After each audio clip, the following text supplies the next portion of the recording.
Hello guys, welcome to our channel Educational Gurukul.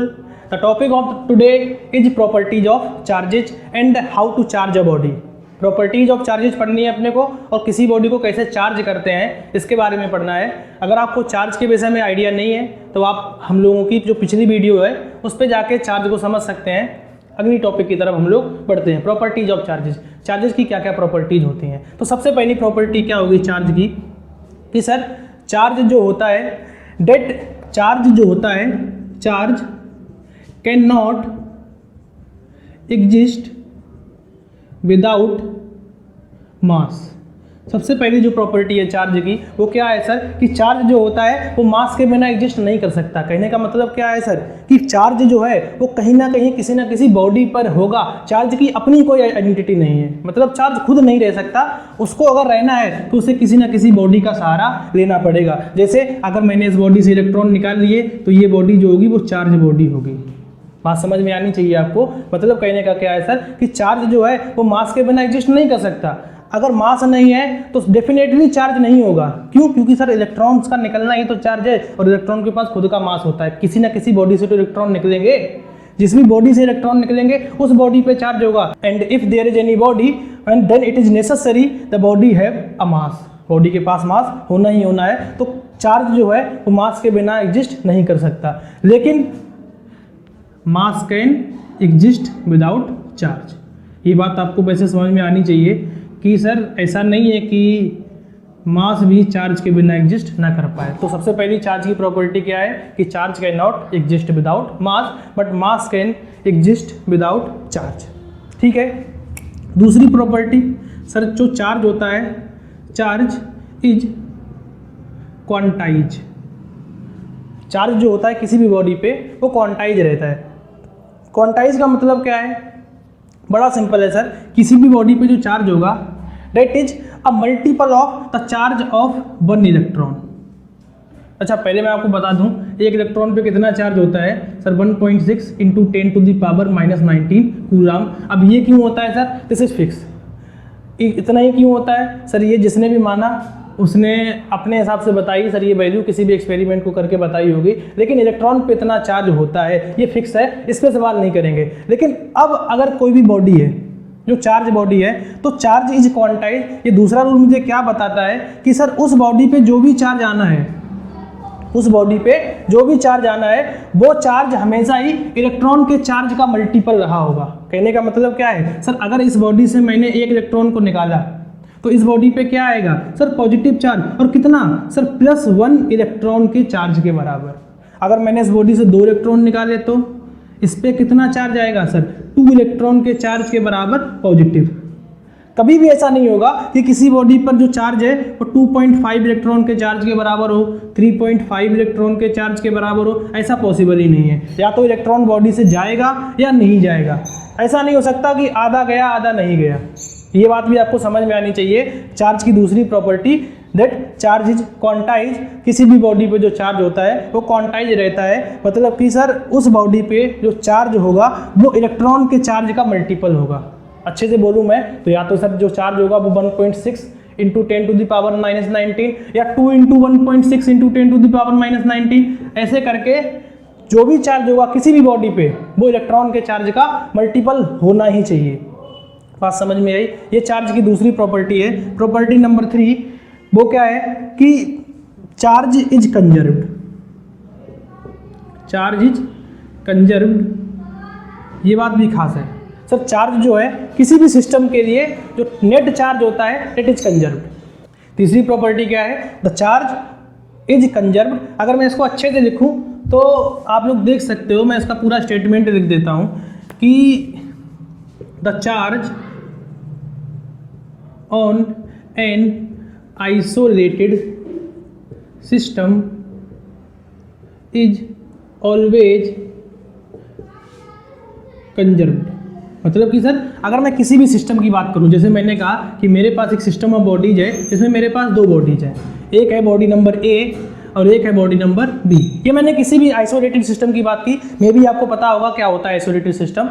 Sir वो system जो बाकियों से बिल्कुल अलग हो।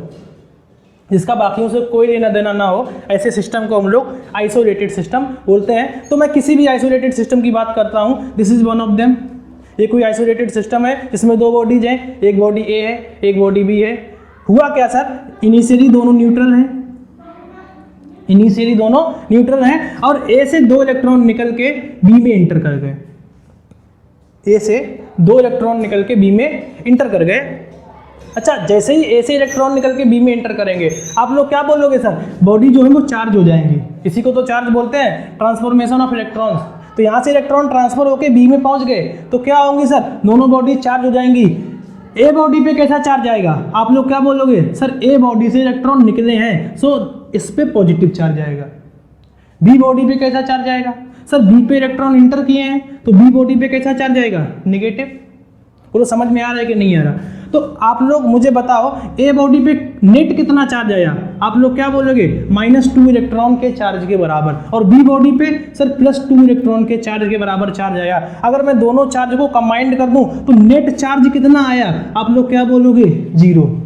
क्यों 0? क्योंकि सर जितना चार्ज इस पर निगेटिव में आया उतना ही इस पर पॉजिटिव में आया। मतलब जब एक से इलेक्ट्रॉन निकले हैं और एक में इंटर किए हैं, तो ओवरऑल सिस्टम की बात करूं अगर मैं, तो ओवरऑल सिस्टम पे कोई चार्ज बाहर से नहीं आया।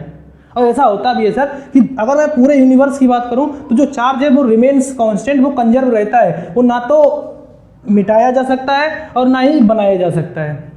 Means I can say that charge can neither be created nor be destroyed but can transformed from one body to another body and this statement is also called conservation of charge। ध्यान रखना इस बात को sir, इसे हम लोग क्या बोलते हैं, कंजर्वेशन ऑफ चार्ज। तो चार्ज की ये तीसरी प्रॉपर्टी है कि सर चार्ज जो है वो कंजर्व रहता है, वो ना तो बनाया जा सकता है और ना ही खत्म किया जा सकता है। It can only transformed from one body to another body. तो हम लोगों ने 3 प्रॉपर्टी पढ़ी बेटा, फटाफट से रिवाइज कर लेते हैं। पहली प्रॉपर्टी क्या है कि चार्ज जो है वो मास के बिना एग्जिस्ट नहीं कर सकता, लेकिन मास बिल्कुल चार्ज के बिना एग्जिस्ट कर सकता है। दूसरी प्रॉपर्टी हम लोगों ने क्या पढ़ी कि कोई भी बॉडी जो होगी उस पर जो चार्ज होगा वो क्वांटाइज रहेगा। क्वांटाइज का मतलब क्या है, charge must be in the multiples of the charge of electron. कोई भी बॉडी पे जो भी चार्ज हो वो इलेक्ट्रॉन के चार्ज का मल्टीपल होगा।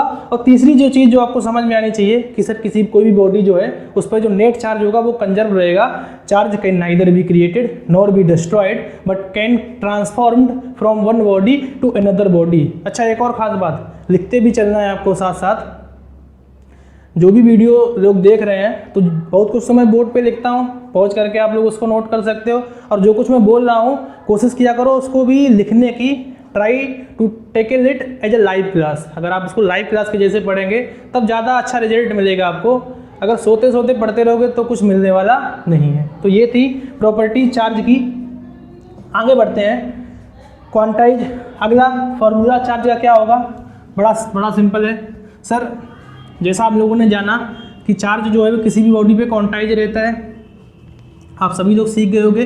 किसी भी बॉडी पे जो चार्ज है वो क्वांटाइज रहता है। और क्वांटाइज का मतलब क्या है सर कि अगर बॉडी से एक इलेक्ट्रॉन निकलेगा या तो उससे 2 निकलेंगे या 3 निकलेंगे, तो जो चार्ज होगा that is the multiple of 1 electron 2 electron 3 electron के चार्ज के बराबर होता है। और एक इलेक्ट्रॉन पे चार्ज कितना होता है सीख चुके हैं हम लोग, 1.6 × 10⁻⁻19। ठीक है। तो हम लोगों ने क्या देखा कि अगर बॉडी से एक इलेक्ट्रॉन निकलेगा तो कितना चार्ज आएगा उस पर, सर 1 इलेक्ट्रॉन के चार्ज के बराबर, जो मुझे पता है।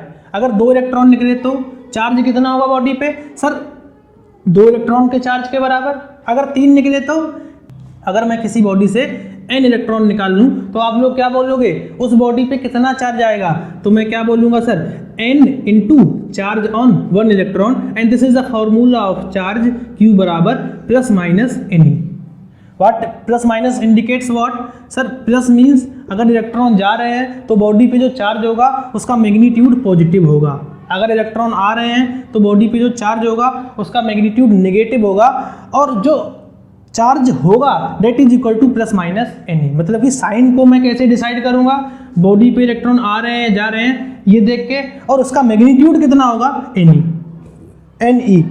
नंबर ऑफ इलेक्ट्रॉन जो छोड़ के गया आए, e चार्ज ऑन 1 इलेक्ट्रॉन। तो मैं लिख भी देता हूं where n is equal to number of electrons जो गए हैं या आए हैं। पूरी बॉडी के इलेक्ट्रॉन नहीं बोल रहा मैं, पूरी बॉडी पे जो इलेक्ट्रॉन है वो चार्ज के लिए रिस्पॉन्सिबल नहीं है। बॉडी में तो बहुत सारे इलेक्ट्रॉन होंगे, चार्ज के लिए कौन से इलेक्ट्रॉन रिस्पॉन्सिबल है? जो बॉडी से निकल गए या बॉडी पे एक्स्ट्रा आए।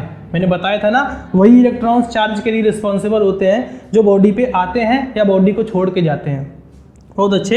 And E is what sir? Charge on one electron, ठीक है ना। E is what?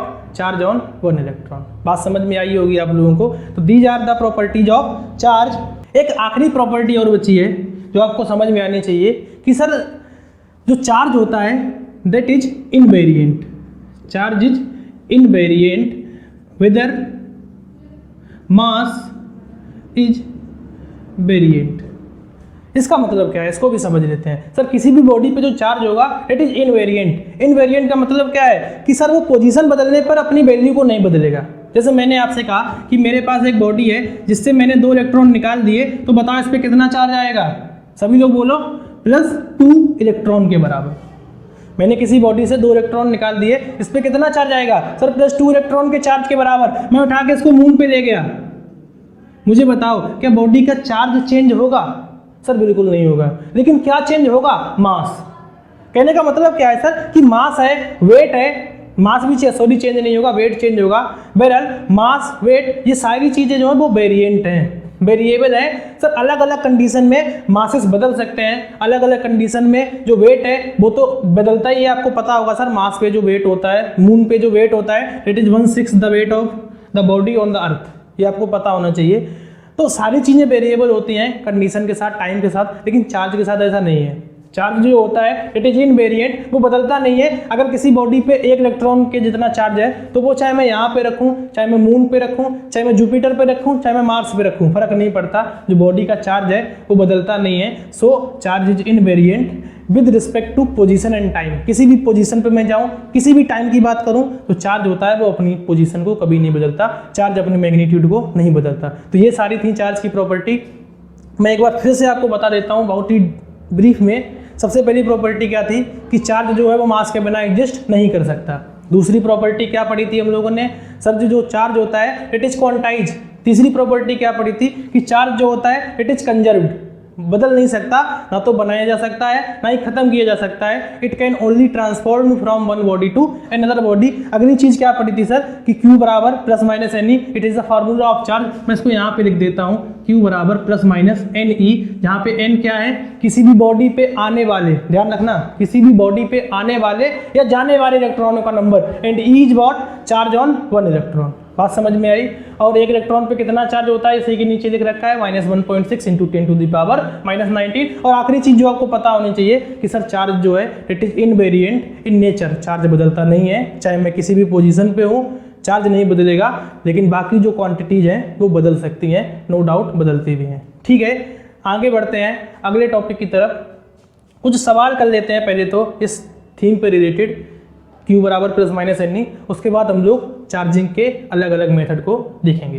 तो क्वेश्चन मैंने लिख दिया है आपके सामने, सॉल्व करना है आपको इसे। पहले पहुंच करके आप लोग एक बार खुद सॉल्व करके देखें, उसके बाद मैं सोल्यूशन बता रहा हूँ। सवाल क्या है? The charge on a body is 25 coulomb, find the number of electrons leave और रीच द बॉडी।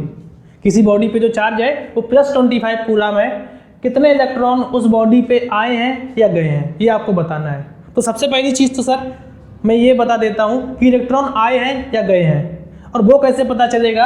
चार्ज के मैग्नीट्यूड से। आप लोग मुझे बताओ कितना चार्ज है? Sir +25 coulomb. What this plus indicates? Sir इस प्लस का मतलब क्या है? इस प्लस का मतलब है कि जो इलेक्ट्रॉन्स हैं वो बॉडी से चले गए हैं। पॉजिटिव चार्ज जो है या प्रोटॉन्स है उसका नंबर ज़्यादा हो चुका है इलेक्ट्रॉन के नंबर से। सो सर जो इलेक्ट्रॉन्स हैं वो बॉडी को छोड़ के गए हैं, ना कि बॉडी पे आए हैं। तो पहले सवाल का तो जवाब मिल गया मुझे कि जो इलेक्ट्रॉन्स हैं वो लीव करे हैं बॉडी को, वो बॉडी पे रीच नहीं करे हैं, पहली चीज़। दूसरे सवाल का जवाब ढूंढते हैं सर कि कितने इलेक्ट्रॉन यहाँ से गए हैं। तो उसके लिए हम लोग क्या करेंगे सर कि अगर उस पर 25 कूलम चार्ज आया है तो सर Q बराबर, इसका फार्मूला मैंने आपको क्या बताया है? Ne। मतलब कि मान लेते हैं सर कि N इलेक्ट्रॉन्स का चार्ज जो है वो 25 होगा और मुझे N की वैल्यू निकालनी है। सिंपल फार्मूला है Q बराबर Ne and that is equal to 25 and N मुझे निकालना है। E की वैल्यू मुझे पता है कितनी होती है, आप लोग क्या बोलोगे? 1.6 into 10⁻⁻19 that is equal to 25। ठीक है ना। देन व्हाट इज n, आप लोग बोलोगे सर 25/1.6 इंटू 10⁻⁻19। इसको सॉल्व कर सकते हो आप लोग, और जैसे इसको सॉल्व करोगे तो ये क्या आने वाला है 25/1.6 इंटू 10⁻19। ये पावर ऊपर जाएगी तो प्लस की बन जाएगी, डेसिमल से एक जीरो बढ़ गया, एंड 16 बन जा 16, बचा कितना बेटा 9 और 0, 16 5 जा 80, बचा कितना 10 और 0, ऐसे ही चलता चला जाएगा। तो 1.5 इंटू 10⁻19 इतने इलेक्ट्रॉन बॉडी से चले गए हैं। अच्छा, किसी को यूँ तो नहीं लग रहा सर यहाँ तो 1.5 आ गया ना, आपने तो मना किया था चार्ज क्वांटाइज होता है तो ये 1.5 इलेक्ट्रॉन कहाँ से चले गए, ये 1.5 नहीं है बेटा, आगे 10⁻19 भी है। तो 19 का मतलब क्या है कि ये 1 5 1 2 3 4 बहुत सारे इलेक्ट्रॉन छोड़ के गए होंगे, तब 25 कूलम चार्ज आया होगा। आप लोग समझ सकते हो सर, 1.5 इंटू 10⁻19 इलेक्ट्रॉन जब किसी बॉडी को छोड़ के जाएंगे तब उस बॉडी पे जो चार्ज आएगा दैट इज 25 कूलम। ठीक है, मे बी हो गया होगा आप लोगों से। अब छोटे छोटे सवाल और भी हो सकते हैं, वैसे इसमें अभी ज़्यादा सवाल है नहीं। वो पूछ सकता है आपसे कि बॉडी, किसी भी बॉडी पे 5 इलेक्ट्रॉन आ गए, बताओ बॉडी पे कितना चार्ज आ गया। तो हम लोग क्या करेंगे, Q बराबर NE, N 5 दे रखा है, E मुझे पता है, और यहाँ से हम लोग चार्ज बता देंगे। बस आ गए हैं तो माइनस में रहेगा और चले जाएंगे तो प्लस में रहेगा, ये बात ध्यान रखना। जो मेन बात है आपको ध्यान रखनी है कि सर अगर बॉडी पे इलेक्ट्रॉन आ रहे हैं तो चार्ज जो होगा वो नेगेटिव मैग्नीट्यूड का होगा, और जा रहे हैं तो पॉजिटिव होगा साइन में, और मैग्नीट्यूड हम लोग निकाल सकते हैं NE से। अब छोटे मोटे बहुत सारे सवाल बन सकते हैं, find the charge on Ca++, तो इस पर सर कितने इलेक्ट्रॉन गए होंगे, 2 इलेक्ट्रॉन का चार्ज मुझे पता है, मैं बता सकता हूँ। या कोई भी सवाल आपसे यही बोलेगा सर कि बॉडी से इतने इलेक्ट्रॉन चले गए, इतने आ गए, बताओ बॉडी पे कितना चार्ज आया होगा, क्या कर पाओगे? हाँ बिल्कुल कर पाओगे। Q बराबर ±NE is the answer of the question. ठीक है, आप लोग चाहो तो मैं 1-2 करके बताता हूँ। तो अगला सवाल, तो अगला क्वेश्चन करते हैं, find the charge on aluminium +3 ion. आपको क्या बताना है, एल्यूमिनियम +3 आयन पे टोटल चार्ज बताना है। तरीका क्या रहेगा बेटा, पहले आपको करना है फिर सोल्यूशन को देखना है।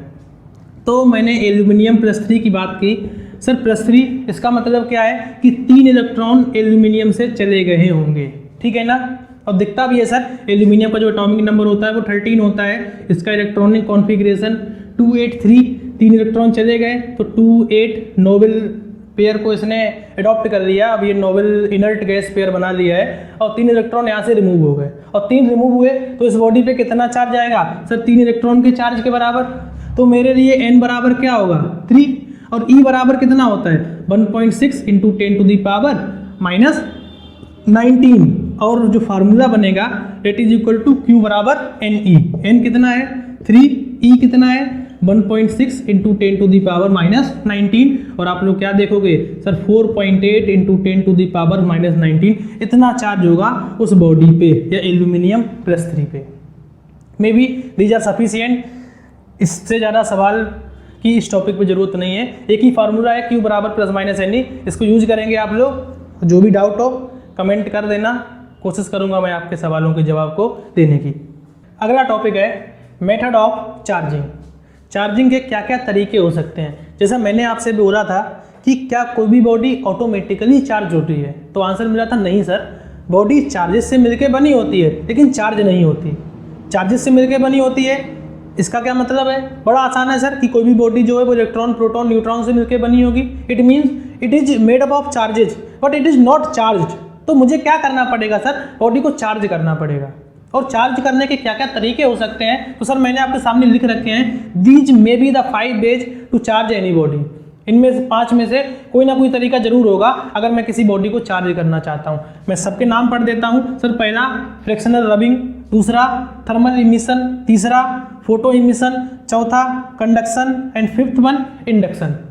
ये सारे के सारे तरीके हैं किसी भी बॉडी को चार्ज करने के। सबसे पहले चार्जिंग मेथड की तरफ बढ़ते हैं हम लोग, जिसका नाम है frictional rubbing. Sir frictional rubbing से कैसे चार्जिंग हो सकती है उसको समझते हैं। जैसा मैंने आपको अभी भी बताया है कि जो भी इलेक्ट्रॉन है ना बाहर वाला, उसको तुम्हें एनर्जी देनी पड़ेगी। अगर इसको एनर्जी मिल गई तो ये एनर्जी लेके यहाँ से चला जाएगा और बॉडी चार्ज हो जाएगी। मे भी समझ में आया हो आपको। फ्रिक्शनल रबिंग में क्या करते हैं हम लोग, दो बॉडीज को रब करते हैं। जैसे ही बॉडीज को रब करेंगे आप लोग क्या देखोगे सर, यहाँ का टेम्परेचर बढ़ेगा। टेम्परेचर बढ़ने से क्या होगा कि जो इलेक्ट्रॉन्स हैं उनको एनर्जी जो है वो थोड़ी सी ज़्यादा मिलेगी, और एनर्जी ज़्यादा मिलेगी तब क्या होगा सर, ये इलेक्ट्रॉन जो हैं वो इसको छोड़ के चले जाएंगे, और जैसे ही यहाँ से छोड़ के जाएंगे आप लोग क्या देखोगे कि बॉडीज जो है वो चार्ज हो जाती हैं। ठीक है ना।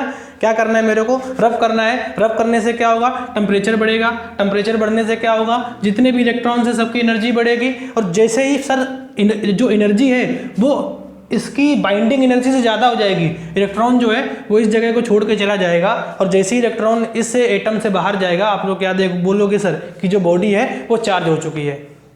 तो dates how the frictional rubbing works. और इससे हम लोग बहुत सारी चीज़ों को चार्ज कर भी सकते हैं। जैसे हम लोग बात करते हैं ग्लास रॉड की। ग्लास रॉड को अगर हम लोग एक क्लॉथ से रब करें, आप लोगों ने देखा भी होगा, तो सर जो ग्लास रॉड है वो छोटे छोटे माइन्यूट से डस्ट पार्टिकल्स को या पेपर पार्टिकल्स को अपनी तरफ अट्रैक्ट कर देता है। क्यों अट्रैक्ट कर देता है सर, क्योंकि इस पर चार्ज आ जाता है, और वो चार्ज कौन सा होता है, पॉजिटिव। ऐसे ही करके सर हम लोग प्लास्टिक रॉड को भी चार्ज कर सकते हैं। प्लास्टिक रॉड को अगर आप लोग हेयर से रब करेंगे तो आप लोग क्या देखोगे सर कि जो प्लास्टिक रॉड है वो चार्ज हो चुकी है, और प्लास्टिक रॉड पे नेगेटिव चार्ज आता है, और जब हम लोग इससे पेपर्स को अपनी तरफ अट्रैक्ट करने की कोशिश करेंगे तो ये आसानी से पेपर को अपनी तरफ खींच लेता है। तो that's how the frictional rubbing works. सब दो चीज़ों को रब करने पर जब बॉडी पे चार्ज आ जाए तो उस चार्ज के पीछे का रीजन क्या होता है, फ्रिक्शनल रबिंग। करना क्या होता है इसमें सर, हम लोग चीज़ों को डायरेक्टली रब करते हैं। इलेक्ट्रॉन्स का ट्रांसफॉर्मेशन होता है एक बॉडी से दूसरी बॉडी में, और इलेक्ट्रॉन जो है वो चार्ज हो जाते हैं। आप लोग चाहो तो उसकी याद भी रख सकते हो, जब ग्लास रॉड और क्लॉथ को हम लोग रब करते हैं तो ग्लास रॉड पे पॉजिटिव चार्ज आ जाता है, और क्लॉथ पे कैसा चार्ज आएगा, निगेटिव। कैसा चार्ज आएगा, निगेटिव। सिमिलरली जब हम लोग एक प्लास्टिक रॉड को हेयर से रब करते हैं तो प्लास्टिक रॉड पे कैसा चार्ज आता है, निगेटिव, और हेयर पे कैसा चार्ज आएगा, पॉजिटिव। अब अगर मैं इन दोनों रॉड्स को पास में लेके आने की कोशिश करूँ तो क्या देखोगे आप लोग सर कि ये दोनों एक दूसरे की तरफ अट्रैक्ट होंगी। ठीक है ना। अच्छा, नहीं पता हो आपको तो मैं बता देता हूँ कि सर जो लाइक चार्जेज होते हैं, लाइक चार्जेज, ये एक दूसरे को रिपेल करते हैं, और जो अनलाइक चार्जेज होते हैं ये एक दूसरे को अट्रैक्ट करते हैं। ये भी चाहो तो आप लोग प्रॉपर्टी में लिख सकते हो चार्ज की, कि सर जो लाइक चार्जेज होते हैं they repel each other whether unlike charges attract each other. मतलब अगर मैं दो पॉजिटिव चार्जेज की बात करूं तो ये दोनों चार्जेज एक दूसरे को रिपेल करेंगे, एक दूसरे के पास नहीं आना चाहेंगे। अगर मैं दो नेगेटिव चार्जेज की बात करूं तो ये भी एक दूसरे को रिपेल करेंगे, लेकिन पॉजिटिव नेगेटिव जो होगा वो अट्रैक्ट करेगा एक दूसरे को, और नेगेटिव पॉजिटिव भी अट्रैक्ट करेगा। मतलब कि एक जैसे चार्जेज जो हैं वो एक दूसरे को रिपेल करते हैं, और अलग अलग मैग्नीट्यूड के चार्जेज और अलग अलग साइन के चार्जेज एक दूसरे को अट्रैक्ट करते हैं। तो ये सही आपको समझ में आई होगी। जो पहला तरीका है चार्जिंग का, दैट इज फ्रिक्शनल रबिंग। दूसरे पे आते हैं थर्मल इमिशन। सर पिछली बार क्या हुआ था, एनर्जी बढ़ी थी इलेक्ट्रॉन्स की, और इलेक्ट्रॉन जो है वो छोड़ के जा रहे थे, और जैसे इलेक्ट्रॉन छोड़ के गए बॉडी चार्ज हो जाती थी। जिस पे गए वो भी चार्ज, जहाँ से गए वो भी चार्ज। जिस पे गए that is negatively charged body, और जहाँ से गए that is positively charged body. अब हम लोग दूसरी बात पे आते हैं, थर्मल इमिशन। थर्मल इमिशन में क्या होता है सर, हम लोग हीट करते हैं बट नॉट बाई रबिंग। हम लोग उसको डायरेक्टली हीट करते हैं, और जैसे हीट करेंगे तो क्या होगा सर, इलेक्ट्रॉन्स की जो एनर्जी है वो बढ़ जाएगी, और एनर्जी जैसे ही बढ़ेगी आप लोग क्या बोलोगे सर कि इलेक्ट्रॉन जो है वो बॉडी को छोड़ के जाएंगे, और इलेक्ट्रॉन जैसे ही बॉडी को छोड़ के जाएंगे तो बॉडी जो है वो चार्ज हो जाएगी। बात समझ में आई। तो थर्मल इमिशन से भी वही काम कर सकते हैं चार्जिंग का। बस फ़र्क क्या है सर कि यहाँ पे भी हम लोगों ने उसको एनर्जी दी थी, यहाँ पे भी एनर्जी दी थी, लेकिन फ्रिक्शनल रबिंग में मैकेनिकल वर्क करके एनर्जी दी थी, जबकि थर्मल इमिशन में हम लोगों ने जो एनर्जी दी है दैट इज बाई हीट की मदद से एनर्जी दी है। तीसरा क्या है, फोटो इमिशन। फोटो इमिशन मतलब लाइट की मदद से जो काम हो। मतलब अगर मैंने किसी बॉडी को लाइट में रखा और लाइट एनर्जी देते ही इलेक्ट्रॉन यहाँ से इमिट कर जाए तो हम लोग क्या बोलेंगे सर कि जो बॉडी है वो चार्ज हो जाएगी, and that is charge due to light, that's why it is called photo emission. तो तीनों सेम है। फ्रिक्शनल रबिंग का मतलब सर रगड़ के मैं किसी बॉडी को चार्ज कर दूं। थर्मल इमिशन का मतलब मैं किसी बॉडी को हीट करके उसे चार्ज कर दूं। फोटो इमिशन का मतलब क्या है सर, लाइट की प्रेजेंस में कोई बॉडी चार्ज हो जाए, तो ऐसे चार्जिंग को हम लोग फोटो इमिशन का नाम देते हैं। अगली चीज़ है कंडक्शन। अच्छा ये तीनों तो सेम थे जो करते भी हैं हम लोग। कंडक्शन ये इंपॉर्टेंट है थोड़ा सा। तो कंडक्शन कैसे होता है, कंडक्शन में सर किसी बॉडी को चार्ज करने के लिए हम लोग क्या करते हैं, एक बॉडी से चार्ज को कंडक्ट करा के दूसरी बॉडी पे भेज देते हैं। एक बॉडी से चार्ज को कंडक्ट करा के मुझे दूसरी बॉडी पर भेजना है। जैसे मैंने आपसे कहा इसके लिए मुझे चाहिए क्या है, तो मेरे पास एक बॉडी है जो पहले से ही ऑलरेडी चार्ज्ड है। जैसे मैंने कहा ये मेरे पास बॉडी है जिसके पास पहले से ही काफ़ी सारे चार्जेस भरे पड़े हैं पॉजिटिव। पॉजिटिव चार्जेस का मतलब क्या है कि यहाँ से इलेक्ट्रॉन जो हैं वो इसको छोड़ के जा चुके हैं। और मेरे पास एक दूसरी बॉडी है जिसके पास कोई चार्ज नहीं है, मतलब जिसके पास जो प्रोटॉन का नंबर है वो इलेक्ट्रॉन के नंबर के बराबर है। मैं बार बार ये क्यों बोल रहा हूँ, इससे आपको बिल्कुल पता पड़े कि चलते हमेशा इलेक्ट्रॉन्स ही हैं, भले ही पॉजिटिव चार्ज हो, लेकिन पॉजिटिव चार्ज भी क्यों आया होगा, क्योंकि यहाँ से इलेक्ट्रॉन निकले होंगे। बात समझ में आई। अब सर ये तो पहले से ही चार्ज है, अब मैं चाहता हूँ कि इसको मैं चार्ज करूँ, तो चार्ज कंजर्व होता है, बनाया तो जा नहीं सकता। तो होना क्या चाहिए सर, इस बॉडी से चार्ज जो है वो ट्रांसफॉर्म होकर यहाँ जाए, और ये काम कौन कर सकता है, कंडक्शन। और कंडक्शन की मदद से हम लोग इस बॉडी को भी चार्ज कर सकते हैं। करना क्या है मुझे सर, इन दोनों बॉडीज को एक कंडक्टिंग वायर के थ्रू ज्वाइन कर देना है।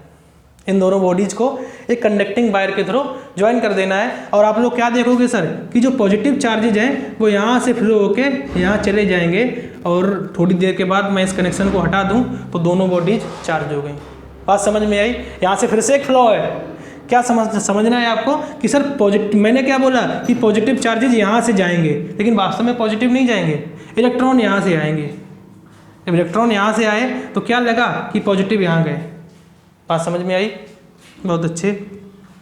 तो जो पॉजिटिव चार्जेज होंगे वो यहाँ से यहाँ चले जाएंगे, और इसकी मदद से हम लोग इस बॉडी को चार्ज कर सकते हैं। तो that is how we can charge the body with the help of conduction. Conduction में क्या होगा, जो पी चार्जेज हैं वो एक बॉडी से दूसरी बॉडी में कंडक्ट करके जाएंगे। ये चार्जिंग का अगला तरीका है। और सबसे आखिरी तरीका है induction. And this is very interesting और बहुत ही मज़ेदार टॉपिक है। इसको समझ लेते हैं हम लोग अलग से, बाकी सारी चीज़ें मेरे ख्याल से आपको समझ में आई होंगी। आखिरी बात करते हैं इंडक्शन की। तो इंडक्शन क्या होता है बेटा, आप लोगों ने 10th में भी पढ़ रखा होगा। इंडक्शन का मतलब है एक को देखकर दूसरे में कोई प्रॉपर्टी का आना। जैसे मैं आपसे बोलूं कि मेरा एक दोस्त है जो तंबाकू खाता है, और उसको देखकर मैं भी तंबाकू खाने लगा। तो इसका मतलब क्या है सर, जो एक प्रॉपर्टी है जो उसके अंदर थी वो मेरे अंदर इंड्यूस्ड हो गई। तो इंडक्शन का मतलब क्या है, एक ही प्रॉपर्टी का दूसरे के अंदर आना। ठीक है ना, इसी को इंडक्शन बोलते हैं। और चार्जिंग में ऐसा कैसे काम आएगा सर, बड़ा आसान है। जैसे हम लोगों ने कंडक्शन किया था, उसी का दूसरा भाई है इंडक्शन। बात समझ में आई। जैसे मैंने कहा कि मेरे पास एक बॉडी है, इस बॉडी पे पॉजिटिव चार्जेज, बहुत सारे पॉजिटिव चार्जेज भरे पड़े हैं, और मुझे एक दूसरी बॉडी को चार्ज करना है।